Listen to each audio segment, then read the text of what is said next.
Hey, what's going on, everyone? This is my 2021 CRF300l. Just picked this thing up from the dealership a few days ago. And you know, today is April 2nd and it is 40 degrees and sunny in Vermont. So naturally I had to take this thing out and test it out. Certainly not disappointed. Tried taking it on a few trails, muddy trails at that. And as you all know, these tires are terrible. So I can tell you, I already plan on buying some new tires here within the next few weeks. I think I'm going to try the Dunlop 606s, or I might even try the Tusk D Sport tires. You know, they're a budget-friendly tire. They look pretty aggressive. It might make sense to try those first, and if I don't like them, I'll probably go to the 606s. As you can tell just by looking at the side shot here, I've already done a few things to this thing. Took off that annoying stock toolbox. Quite frankly, it was just not functional. What are you really going to put in that little thing? And it's not like the toolkit Honda gives you is extensive. I think it was 2 Allen keys. I also went with the 12 o'clock Labs whale tail delete kit there with the new taillight.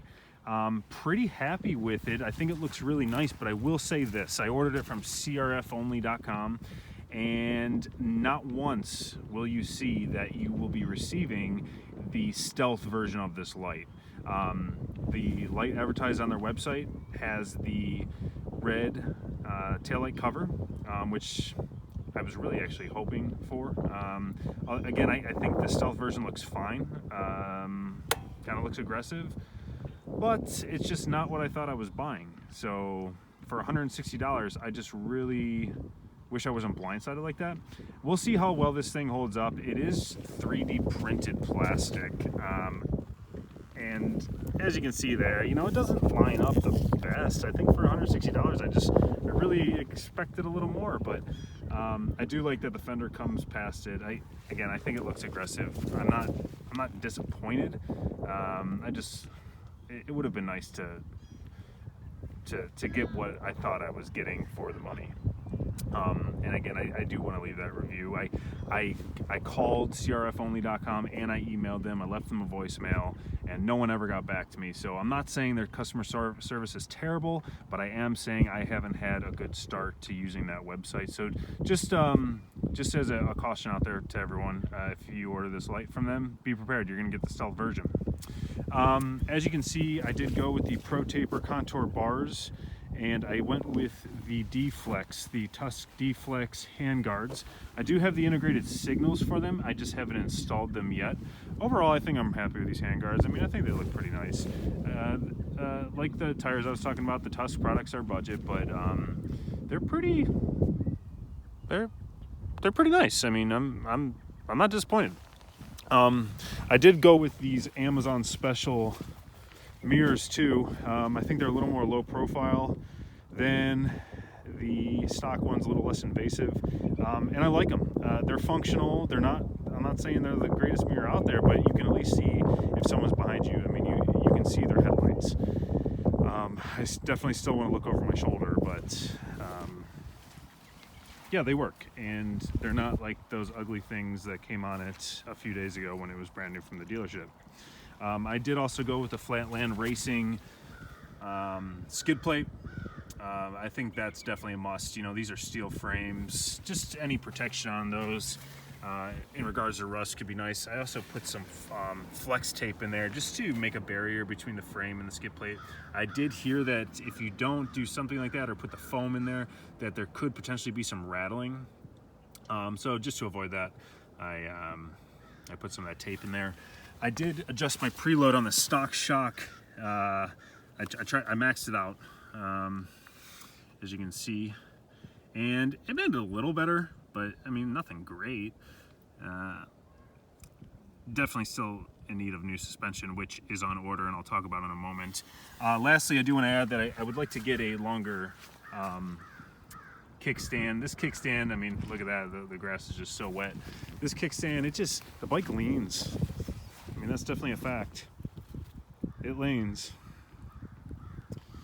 You know, that makes me a little worried, especially once you get some better suspension on there. If the bike sits a little higher, I think it's going to lean even more. So, new kickstands needed. It's just a shame those suckers are over $100. I think they're $120, and that's like the T-Rex one that's adjustable.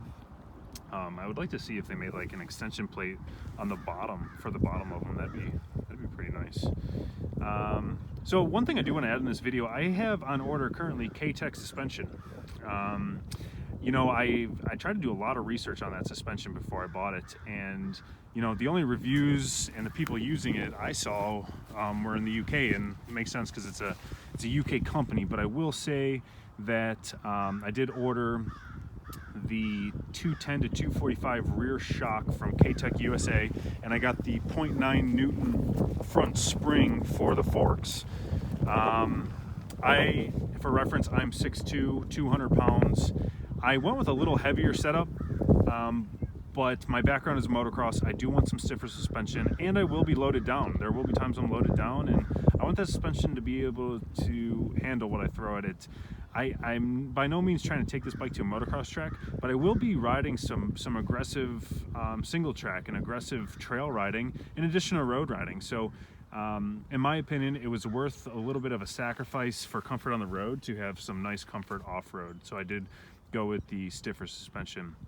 I look forward to posting about the K-Tech because, as I said, I didn't find many guys in the USA using the K-Tech. I've seen some good things on Race Tech, but quite frankly, Race Tech between the front spring and the rear shock is, you know, what, $1,000, $1,100, and you know, in my opinion, this is a budget bike, so I went with the budget suspension. The K-Tech is still serviceable. I did call them and talk to a few guys and just made me feel better about my purchase. I think I'm going to be happy with it. Although it's a budget suspension setup, I think it's going to suit this bike well. So I'll definitely be posting more on that. Just trying to think if I forgot anything here. Don't think so.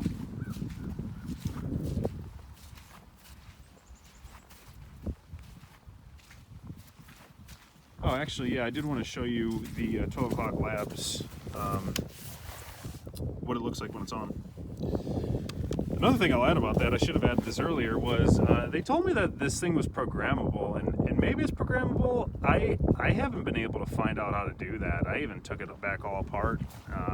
Something I was hoping to talk to CRF only about, but, well, you know what happened there, so.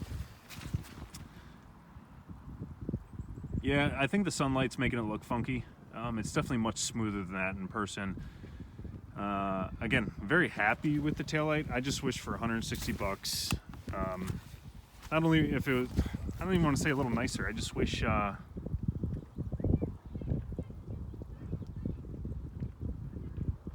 just wish I got what I ordered. So, all right, y'all. Hey, thanks for watching.